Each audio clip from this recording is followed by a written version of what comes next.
हमारे YouTube channel में आप सभी का स्वागत है। जो भी हमको इस वीडियो में देख रहे हैं उन सभी को हमारी तरफ से जय श्री कृष्णा। आज हम श्रीमद् भागवत गीता का 6वां अध्याय पढ़ेंगे, तो आप सभी सुनते रहिए और हमारे साथ जुड़े रहिए। 6वां अध्याय। भगवान श्री कृष्ण बोले, हे अर्जुन, जो कर्म योग द्वारा मुझसे जुड़े हैं और जो फल की इच्छा भी नहीं रखते, उन्हें तू सन्यासी जान। जटाएं रखने, शरीर पर भस्म लेपने या धूनी आदि जलाकर बैठने से कोई सन्यासी नहीं होता। जिसे मेरे चरण कमलों के अतिरिक्त और कुछ नहीं सूझता, उसे योगी कहते हैं। जो योग प्राप्ति की इच्छा रखते हैं उनके लिए साधना कर्म ही उत्तम साधन है, और उनके योगी होने पर उनके ज्ञान पूर्ण होने का साधन उनके चित्त का समाधान है। जब मनुष्य विषय और कर्मों की आसक्ति से छूट गया और वासनाओं को उसने त्याग दिया, उसी समय एक योगारूढ़ कहा जाता है। अब यह सुन कि योग आरूढ़ क्या है। इंद्रियां किस विषय को ना उठे और मन में मेरे स्मरण बिना कोई चिंता भी ना होवे। जब ऐसा तब योग आरूढ़ होता है और उसने अपनी आत्मा का उद्धार किया है। वह संसार के मोह माया में नहीं रमा। हे अर्जुन, जिसने मन को वश में कर लिया उसने अपना हित किया है, और जिसने विवेक को त्याग दिया वह स्वयं ही अपना शत्रु है। आत्मा अपना ही शत्रु है और अपना ही मित्र भी है। मन को जीतने वाले शांत स्वभाव मनुष्य की आत्मा सर्दी गर्मी सुख दुख और मान अपमान में भी स्थिर रहती है। जिसने ज्ञान विज्ञान से अंतःकरण को तृप्त कर लिया है, जो निर्विकार हो गया और जिसने अपनी इंद्रियों को बस में कर लिया है, जो मिट्टी और सोने को एक समान समझता, वह योगी कहलाता है। सुहृद मित्र शत्रु उदासीन द्वेषी मध्यस्थ द्वेष करने योग्य बंधुवर्ग साधु और पापी, इन सब में जो समान दृष्टि रखता है वही श्रेष्ठ है। योगी पुरुष को मन और आत्मा को अपने बस में करके वासनाओं और समस्त प्रपंचों को त्याग कर एकांत स्थान में पहले कुशा, उसके ऊपर मृगादिकों का चर्म और उसके ऊपर वस्त्र बिछावे। स्थान न हो तो बहुत ऊंचा हो और ना ही नीचा हो। योगी पुरुष को मन को एकाग्र कर चित्त और इंद्रियों को रोक कर उस पर बैठकर आत्मशुद्धि के लिए योग करना चाहिए। शरीर मस्तक ग्रीवा और सम करके अचल होकर स्थिर होवे और अपनी नाक के अग्रभाग को देखता हुआ सब दिशाओं से अपनी दृष्टि हटाए रहे। निर्भय होकर शांत चित्त से ब्रह्मचर्य का पालन करे। मन को रोक कर मुझ में लीन हो, मन को योग में लगाए। इस प्रकार मन को बस में करने वाले योगी को निरंतर योगाभ्यास करते रहने से मुझ में रहने वाली और अंत में निर्वाण पद दिलाने वाली शांति प्राप्त होती है। हे अर्जुन, जो अधिक भोजन खाता है या अनेक दिन उपवास रखता है, वह बहुत अधिक सोता है और या बहुत अधिक जागता है, उसे योग प्राप्त नहीं होता। जो उपयुक्त आहार और विहार करता है तथा योग रीत से कर्मों का पालन करता है तथा यथा समय सोता और जागता है, योग द्वारा ऐसे पुरुष का दुख मिट जाता है। जो संयम को प्राप्त हुआ चित्त आत्मा में ही स्थिर हो जाता है, सब कामनाओं से निवृत्त हो जाता है, तभी योगी मोक्ष पद पा जाता है।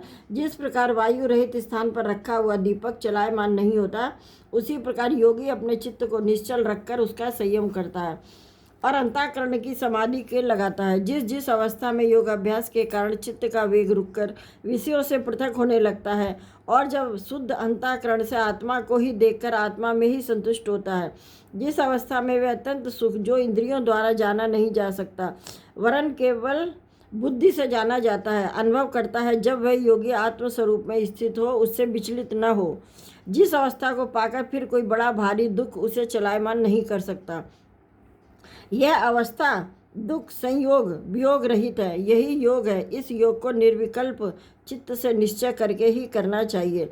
संकल्प से उत्पन्न होने वाली समस्त कामनाओं को त्याग कर और मन में सकल इंद्रियों को चारों ओर से रोककर धैर्य के साथ बुद्धि को अपने अधीन कर धीरे धीरे विषयों से दूर और भली भांति मन को आत्मा में स्थिर करके किसी पदार्थ की चिंता न करे। वह चंचल और अस्थिर मन जिधर जिधर जाए उधर उधर उसको हटाकर आत्मा के वश में करना चाहिए। जिस प्रकार शांत चित्त तथा रजोगुण से रहित निष्पाप तथा ब्रह्म स्वरूप योगी को उत्तम सुख प्राप्त होता है, इस रीत से योगाभ्यास करने वाला योगी समस्त पापों से छूटकर सहज ही परम सुख को पा लेता है। जो ब्रह्मा के संयोग से प्राप्त होता है, जिसका मन योग में स्थिर हो गया हो, उसकी दृष्टि भी सर्वत्र समान हो जाती है और सब प्राणियों में स्वयं को और स्वयं में सब प्राणियों को देखता है और जो सब में मुझको और मुझ में सब प्राणियों को देखता है उससे मैं अलग नहीं हूँ, मुझसे वह अलग नहीं है। जो अभेद भाव से रहता है वह सब प्राणियों में स्थिर हो मेरा मनन करता है। वह योगी चाहे जिस अवस्था में रहे मुझसे मिलता है। हे अर्जुन, जो प्राणियों के सुख दुख को अपने सुख दुख के समान समझता है और सबको समभाव से देखता है वही श्रेष्ठ योगी है। यह सुनकर अर्जुन ने श्री कृष्ण भगवान से पूछा, हे मधुसूदन, तुमने जिस योग का मुझे उपदेश दिया है, हे प्रभु जी, यह योग तो मुझ में नहीं है तथा न ही मैं ऐसा योग कर सकता हूँ, क्योंकि मैं बड़ा हठी और चंचल हूँ। हे अर्जुन, इसमें कोई संदेह नहीं है कि मन चंचल है, परंतु इसे पकड़ने के भी दो उपाय हैं।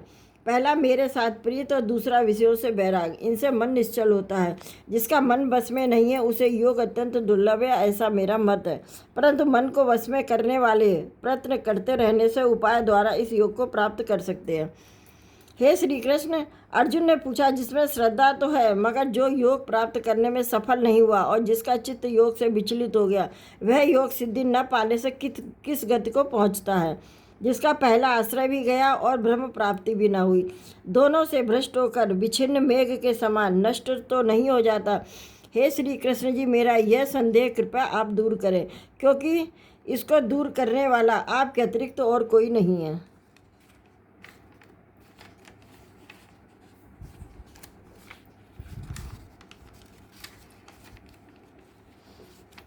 भगवान श्री कृष्ण बोले, हे तात, जिसने उसका यहाँ नाश नहीं होगा और न ही परलोक में उसका नाश होगा, क्योंकि उत्तम कार्य करने वाला मनुष्य बहुत दिनों तक पुण्यवानों को प्राप्त होने वाले लोकों में वास करता है और वहाँ से फिर किसी पवित्र और धनवान के घर जाकर जन्म लेता है, अथवा वह बुद्धिमान योगियों के ही कुल में जन्म पाता है। इस प्रकार का जन्म पाना भी इस लोक में बड़ा दुर्लभ है। बड़े श्रम और यत्न से जो योगाभ्यास करता है वह पापों से शुद्ध अनेक जन्मों में मनुष्य परिश्रम करके सफल होता, परम गति को प्राप्त हो पाता है। बड़े बड़े तपस्वियों से योगी श्रेष्ठ है, ज्ञानियों से भी योगी श्रेष्ठ। इसलिए हे अर्जुन, तू योगी बन, केवल उसमें मुझ में ही मन लगाकर मेरी प्राप्ति के लिए मेरा भजन करता है, उसे समस्त योगियों के मध्य मैंने श्रेष्ठ माना है। इससे अधिक मुझे कोई प्यारा नहीं है। इति श्रीमद्भगवद्गीता सुपनिषदसु ब्रह्म विद्यायाम योग शास्त्रे श्री कृष्ण अर्जुन संवादे आत्मसंयम योगो नामा षष्ठो अध्याय। 6 अध्याय इसके पूरे हो गए हैं और ये 6ठे अध्याय का महत्व। श्री भगवान जी बोले, हे लक्ष्मी, अब 6ठे अध्याय का महत्व सुनो। गोदावरी नदी के तट पर एक नगर था। वहाँ का राजा जनश्रुति बड़ा धर्मशील था। एक दिन कुछ हंस उड़ते उड़ते नगर में आए। उनमें से एक हंस बैठते ही उतावला हो उड़ चला। जब नगर के पंडितों ने कहा, हे हंस, तू ऐसा उतावला क्यों उड़ा है? क्या तू राजा जनश्रुति से भी पहले स्वर्ग को जाना चाहता है? तब उसका मुखिया बोला कि इस राजा से भी बढ़कर एक रैयक मुनि श्रेष्ठ है। वह बैकुंठ का अधिकारी होगा। बैकुंठ लोक स्वर्ग से भी ऊंचा है। तब राजा ने मन में विचार किया कि मेरे से उसका पुण्य बड़ा होगा, इसकी यह स्तुति करते हैं। यह विचार करके राजा ने कहा कि चलकर उसके दर्शन करने चाहिए। राजा तुरंत काशी के लिए चल दिया। वहाँ उसने स्नान आदि के उपरांत उसने लोगों से पूछा, यहाँ कोई रैयक मुनि रहते हैं क्या? लोगों ने कहा नहीं। फिर राजा उत्तर दिशा को जाकर बद्रीनारायण पहुँचा। वहाँ से राजा का रथ चला नहीं। तब राजा ने कहा, मैंने पृथ्वी की परिक्रमा करी है, परंतु किसी स्थान पर रथ नहीं अटका। यहाँ कोई ऐसा पुण्य आत्मा रहा है जिसके तेज से मेरा रथ नहीं चल रहा। तब राजा रथ से उतरकर आगे चला। देखा तो पर्वत की कंदरा में एक मुनि बैठा है, जिसके तेज से बहुत प्रकाश हो रहा है, जैसे सूर्य की किरण होती है। तब राजा ने देखते ही कहा, ये रैयक मुनि होंगे। राजा ने उन्हें दंडवत कर चरण वंदना की तथा हाथ जोड़कर स्तुति करने लगा। तब रैयक मुनि ने राजा को आशीर्वाद दिया। तब राजा ने पूछा, आपका तेज किसके बल से है? मुनि ने कहा, हे राजन, मैं नित्य प्रति गीता जी के 6ठे अध्याय का पाठ करता हूँ। इसी कंदरा में उसका प्रकाश है। यह सुनकर राजा ने उसी समय राजपाठ त्याग दिया और रैयक मुनि के साथ रहकर नित्य गीता जी के 6ठे अध्याय का पाठ करने लगा। एक दिन प्राणायाम करके दोनों ने देह त्याग दी। तब स्वर्ग से विमान आए, जिस पर बैठकर वे बैकुंठ को गए। बोलो सच्चिदानंद भगवान की जय।